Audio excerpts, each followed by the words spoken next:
Thanks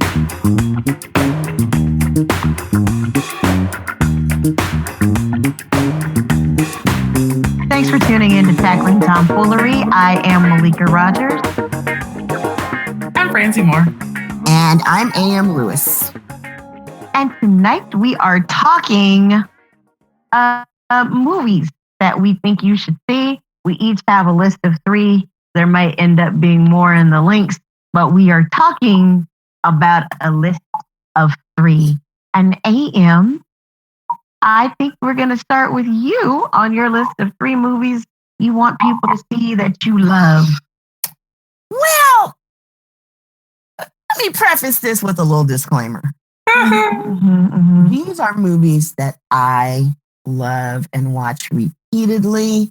The people may or may not feel the same. And yet, when I was compiling my list, I kept coming to these movies. And so, it is what it is. Do with it what you will. And these are all old movies, so likely folks have seen them anyway. So my first most favorite movie in the world is When Harry Met Sally. And it is my favorite. To me, it holds up well over time, but that might just be my time warped mind. I really like it because it's not the kind of movie that gets made anymore. It's very talky, very wordy. But of course, I love the fact that it's really about friendships and how friendships can turn into love unbeknownst to you at the point, at the time. It just makes me happy. And anytime it's on TV, this is a benchmark of a movie I love. Anytime it's on TV, even network TV, I will watch it. So, my first one is When Harry Met Sally. My second one, lists are hard. My second one is going to be Goodfellas. I almost said The Godfather, but I'm going to go with Goodfellas because Pesci. I really love gangster movies. I love all gangster movies of worth anyway. And Goodfellas is just, I don't know, it's that classic shit. You know the lines. What am I, a clown to you? All the scenes like when Henry's really, really tripped out and at his highest coke paranoia and the helicopters are circling and he's tripping real hard. And even if mob culture, the way it plays out in the movies, is larger than life and unrealistic, it's still a totally different culture to me. And I appreciate movies that are about cultures that are absolutely unbeknownst to me. I like foreign films for that reason.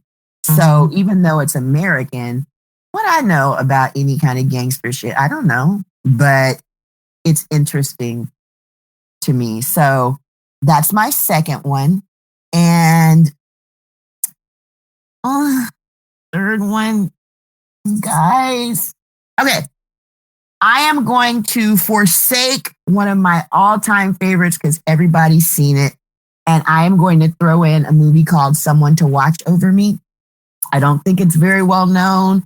It's Tom Berenger and Lorraine Bracco, who also played the wife in Goodfellas. And it is, Shrink in The Sopranos. Mimi, what's her name? Yes, Dr. Melfi. And Mimi Rogers, who was married to Tom Hanks way back, not Tom Hanks, the other one. Tom Cruise. Cruise. Yeah, back in the day. So Tom Berenger is a cop and Mimi Rogers is this wealthy socialite and she's seen a murder. And Tom Berenger is one of the cops assigned to protect her until trial. And he's married to Lorraine Bracco. And Mimi Rogers is just so posh and beautiful and delicate and everything that Tom can't help falling into her clutches and cheating on Lorraine Bracco. It was forbidden love and booty all over the place. with a little crime intrigue sprinkled in. It's a little noirish, a tiny bit. But it's just a pleasant way to while away some time. I don't know where you can find it anymore. I don't know if it's playing on any of the various streaming platforms, but if you just like to, on a lazy Saturday or Sunday looking for a little something throwback to entertain yourself, I think it's a good one. I really, really like it. Again, I will watch it whenever it's on TV. And I was going to say Boomerang, but who does not love Boomerang? Predictable, seen it a billion times. So I picked someone to watch over me instead. Those are my Boomerang too many times. There's no such thing. Well, for I guess it depends on who you ask. But that's a nipple because I'm drooling. That's right. So that's right. It's not a shadow of a nipple. Chat with Eloise. Just because somebody take their drawers off don't mean I hit it. That's okay. Baby got her stitches out. That's one of my oh my gosh. Now your shit's coming out. Just coordinate. I told you they don't stank if you pull the membrane out. Oh gosh. See? For that alone. For all the quotes alone. I can get with that. Mm-hmm. Well, Franzie, what's your list of 3 for the night? Like I have to give a disclosure. This has nothing to do with what I think you should watch. This is only about movies that I love, and they are all old standbys because even though this list seen movies in 20 years, they're still movies that I make. So, and this is crazy. So I hate lists, like all kinds of lists. But anyway, these are some of those that are just always on my list. So the first one is a movie that I have seen more times than I've seen any other movie in the history of Franzie, and it's The Five Heartbeats. I don't watch it. I don't watch that often anymore. I stopped counting it 27 times, and that was back when I was watching it on VHS. But the music is really good. My one sadness is that the movie version of We Haven't Finished Yet isn't on the soundtrack because I still do occasionally pull out the soundtrack and listen to it. But that Patti LaBelle version is not bad, but that Kid Sister is the best part of We Haven't Finished Yet. Anyway, I don't know what more you'd want in a movie. It's the quintessential black 90s and Leon when both of those things were hot. Like there's redemption, there's fast living, there's choir boy, there's just what more? Big Red. I don't know what else you want out of a movie. What are his office hours? Man, mess up Red's office hours. I love he pushes the straggly hair back on his head after back in place. Yes. All right. So The Five Heartbeats had to go on my list. My next movie is The Hours. I will say that until The Hours came along, the Joy Luck Club was sort of my go-to regret movie, because I think everyone who's ever been a mother or been a daughter, there's something in the Joy Luck Club, something that you know about. Sorry, I'm not trying to get a twofer. I'm just saying that The Hours replaced it. And I don't always watch The Hours as a whole, but when it comes on TV, like Ann was saying, I will absolutely watch it. Like I think Ed Harris's turn. I mean, Ed Harris, come on, he's pretty awesome, period. But his turn in that movie is brilliant. But I just think that there's that scene in the kitchen where she's just like trying so hard to be perfect and if you want to cry, The Hours will do it for you. If you want to laugh, it'll do it for you. And if you just want to say, I need to shut away the world, The Hours is where it is. My last movie is definitely a cheat because it's kind of a series. And I feel like I had a moment where I was like, let me, throw something else in there so people know that I love other things like, All About Eve or North by Northwest, which are movies that I really, really like. But the truth is, such good movies. Yes. Such movies, right? But the truth is, I love Die Hard movies. Like, okay, let me. 1, 3, and 4, I will stand by. I don't care what you say. 2 is okay, but like 1, 3, and 4, that's my shiz. And honestly, if I'm gonna say, there are a lot of Bruce Willis movies that I really do like in the 80s, 90s, Mortal Thoughts, which is sort of like Someone to Watch Over Me, a movie that no one ever, it doesn't come on TV anymore. I love that when he spells sugar with an E. Am's like, I know this movie. I know it. I remember. I forgot all about it. Oh my gosh. Do you not love that? Yes. He's like the worst person ever. And he spelled sugar incorrectly with such an attitude. I love it. But I love so many of his movies, like The Last Boy Scout, all the numbers, Fifth Element, Sixth Sense, the whole 9 yards. Like, I'm all over it. But the Die Hard movies, like, honestly, there's just nothing like them. Those 3 for sure. And even though I don't still play DVDs anywhere, when I am able to watch them, I do, because I just, yippee-ki-yay, man. I love it. That's good stuff. That's my list. Yippee-ki-yay. Mad at Bruce Willis. I love him. I think you and I, and probably might be the only people. What was the one? Was it Danny Aiello? And they were the thieves. Yes, where they sang the songs. Yeah. Would you like to swing on a star? Yes. Yeah. What's the name of that movie? I can't believe I can't remember the name of it. But I think that movie. You might be like the only other person I know who liked it. And I kept getting it mixed up with Undercover Blues with Morte, but it's not that. It's no. Dang it. Sorry. Our Google life together, because I can't remember the name of it. Because I'm curious as hell now. Oh my God. Danny, I want to say it got some of the shittiest reviews, but I liked it. I had fun watching it. Hudson Hawk. Thank you. Oh, yes. Yeah, with Andy McDowell, remember? Yes. Seen that. Yes. So my movies are they're all over the place. And like I said, these are not the 3 best movies any of us have ever seen or any of that. They're just 3 movies we like a whole bunch. And I think people should see these movies. But don't get mad at me if they are not the Oscar award-winning movies you thought you were going to see. When you took my advice, you should just watch them, because the shits are just good to watch. So, my first one I'm going to say is 2 Weeks Notice. I watched the shit out of that movie. I don't even know how many times I've watched it, because I've watched it so much. If I catch a sniff of that movie, I'm going to stop what I'm doing and I'm going to start watching it. I love that movie. I like Hugh Grant, nastiness and all. I like him.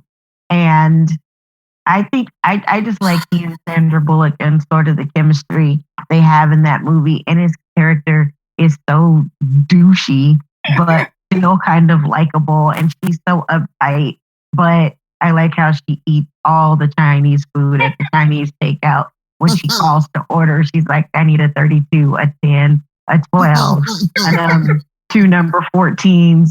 I don't know where she was putting it, but she was eating that shit. And so I love 2 Weeks Notice. It comes on TV sometimes. I watch it even with commercials. Even though I hate commercials, I still watch it. And then, but if there are ways for me to watch without commercials, I do that more than anything. I love that movie. I agree. I watched, you know what, Malikka, it was on something not too long ago. I watched it a couple of weeks ago on, I don't know what, Amazon, Hulu, Netflix, somebody. I'm with you. I love it. Good call. Yeah. And they're both at their, I mean, it's what they both do absolutely best. And yeah, unparalleled. Yeah, the chemistry is great. The scene where they have that big benefit and Sandra Bullock is all dressed up. Right, with the little clown nose on. Yes, she looks beautiful. I love that movie. Yeah, it's so adorable. I like it a lot. Wait, Franzie, what about when she's got the problems and they're driving and he pulls the car over and they run back in traffic so she can use the bathroom in somebody's RV? Yes. That was love right there. That sealed it for me. I was like, he's the one. He's one. Strumming your pain with her fingers. That's right. Yeah, singing your life with her words. That's what she was doing. And so my next one is Pee-wee's Big Adventure. I don't care what anybody says. It's one of my favorite movies of all time. I have been watching that since the 80s. That's great. I love Pee-wee Herman. I love Pee-wee's Big Adventure. I think I know every line of that movie from beginning to end. I have watched it, I think, more than any movie I've watched. And there are a few I watch repeatedly, but I think I've seen Pee-wee's Big Adventure more than any other movie. That is, I love that movie. Yes, too. Franzie went to a theater and saw Pee-wee's Big Adventure with me. Was that your first time seeing it? It was. And so people were in there saying the lines. It was like going to Rocky Horror Picture Show or something. But it was Pee-wee's Big Adventure. Anyway. And then my third movie is The Color Purple because like Pee-wee's Big Adventure, I have seen it, I don't know, countless times. I know the lines. I love the story. I love the book more, but it doesn't stop me from loving that movie. I really love it. I saw it in the theater. I think I was 10, and 10 was not old enough to grasp any of the concepts of that movie. All I knew was Mr. was mean and Seeley needed to get the hell out of there. Yeah. But I didn't really understand a lot of the themes until I was older and watching it as an adult. One, I watch it because it's just, I don't know, it's entertaining from beginning to end for me. And two, now I watch it because of the themes, because there are some triumphs in it, even though there's a lot of hurt in it. And it's good acting, which, you know, face it, all movies these days don't have good acting. But, and it's Oprah not irritating me in a movie. Yeah, I said it. So, and that's rare. I don't think I've liked her in a movie since The Color Purple. Look at that, and you know they is a god. I know. Hey, fellow tacklers. We thank you so much for listening to our show. If you're interested in supporting us, we would be ever so grateful. You can donate to the Tackling Tomfoolery podcast at patreon.com/Tackling Tomfoolery. Oh, child, don't you get me started on No Color Purple. Oh, because I'll be here until next week. Don't get me started. I don't trust the person that doesn't have a couple of Color Purple quotes in their, you know, in their lexicon from time to time. Something is wrong. I know I do. Something is wrong if you don't. Oh, this woman. If you don't at least know, good night, y'all. Well, time to go. Good night, y'all. Like I said, fine with me.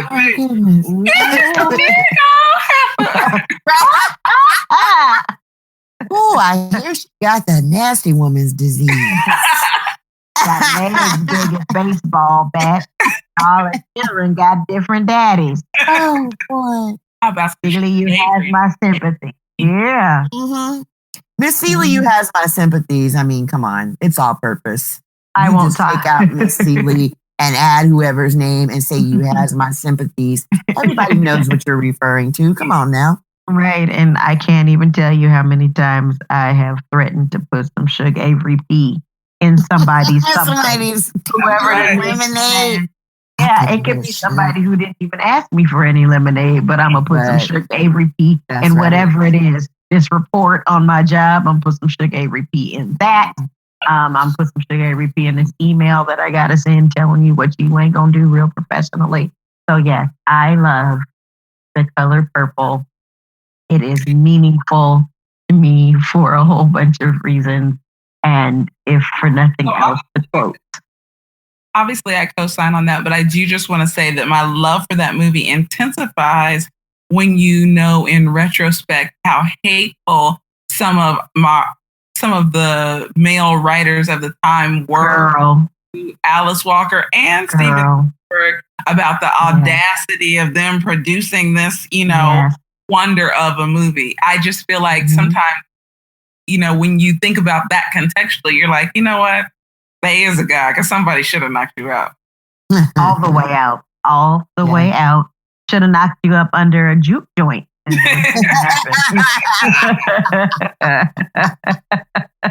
Oh boy! I'd like to just point out, AM, I have never seen When Harry Met Sally. Yep, I've never seen it, and there's not like a particular reason. I didn't purposely avoid it or anything like that. I actually always wanted to see it, and then I think it just kind of fell by the wayside some kind of way, and I ended up never watching it. So it definitely is on my list of things to watch, but I have never seen it.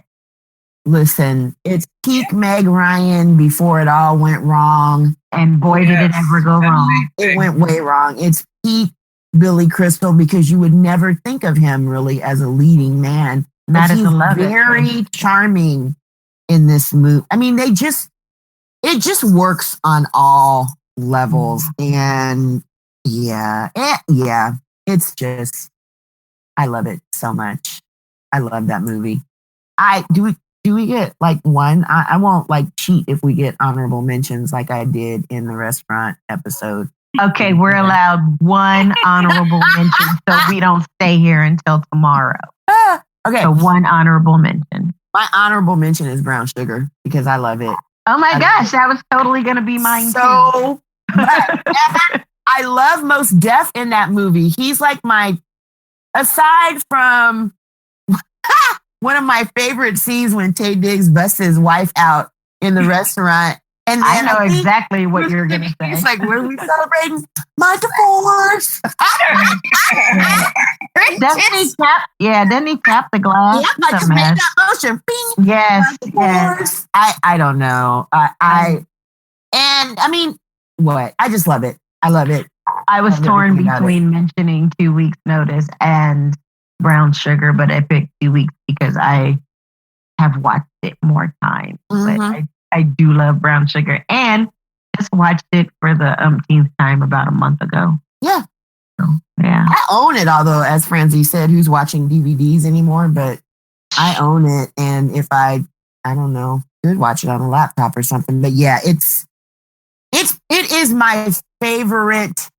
Well, no, it's not. It's my favorite Black romantic comedy. I was going to say romance film, but it's not. It is my favorite Black romantic comedy. I love it. Honorable mention. Oh, that's really hard. I feel like I'm stuck between Glengarry, Glen Ross, and Always Outnumbered, Always Outgunned, because both of those are movies that I have also watched repeatedly. But I'm going to get Glengarry, Glen Ross just because it's got so many out performances and a cast that is stellar. And I have said, I've given Alec Baldwin speech so many times. Is that the Always Be closing? Yep. Yeah. Okay. All right. I wanted to make sure I had my pop culture together. Yeah, I've never seen it. Although mine is F.U., that's my name. I've never seen it. I need to watch it. I've tried, I think, but I've never finished it. But I do know Always Be Closing. Always. ABC. That's right. No, F.U., that's my name, is the very best of all the schools. The very best. Yeah, I need to find it. So my honorable mention is The Usual Suspect. Oh. Damn, that's a good movie. It's just a good movie. And it's got Kevin Spacey, and I love Kevin Spacey. And he doesn't always make the best film choices. But when he does, man, he's brilliant in it. I love him. Such a good actor. I love The Usual Suspect. If you have not watched that movie, one, shame on you. But two, go ahead and watch it anyway, because it's good. It's good. It's got stuff on every level. It can be cerebral. It can just be, action packed if that's what you're into. It's witty if you like that. It can be funny if that's what you like. It's got all these different elements in it, and it's good acting. It has an excellent cast of people who actually can act, which again, we don't always see. So, the usual suspect, man. And the twist, I mean, obviously it's no longer a twist to me. I've seen it so many times. But the twist is, if you've never seen it, something that you'd never expect. You do not see it coming. I love that movie. It's true. And then when you watch it again after having seen it, the movie just gets richer and richer and richer. Yes. Yeah. I agree. There are things that you catch each time you watch that you didn't catch before. At least that's been the case for me. Yeah. So anyway, we thank you so much for tuning in to Tackling Tomfoolery. I am Malikka Rogers. I'm Franzie Moore. And I'm Am Lewis. Y'all better go see these movies. Thanks for listening. Peace out. Tackling Tomfoolery is produced by Bren Inman for Evergreen Talent Collective. For more information, find us on the web at www.tacklingtomfoolery.com, on Facebook at Tackling Tomfoolery, and on Twitter and Instagram. Subscribe to the podcast on iTunes, Stitcher, or SoundCloud, and make sure you rate and review the show, as that helps people find us. If you'd like to contact the show, email us at tacklingtomfoolery@gmail.com or leave us a voicemail at 916-573-1065. Let us know what tomfoolery you're tackling. Thank you for listening, and we'll talk to you soon.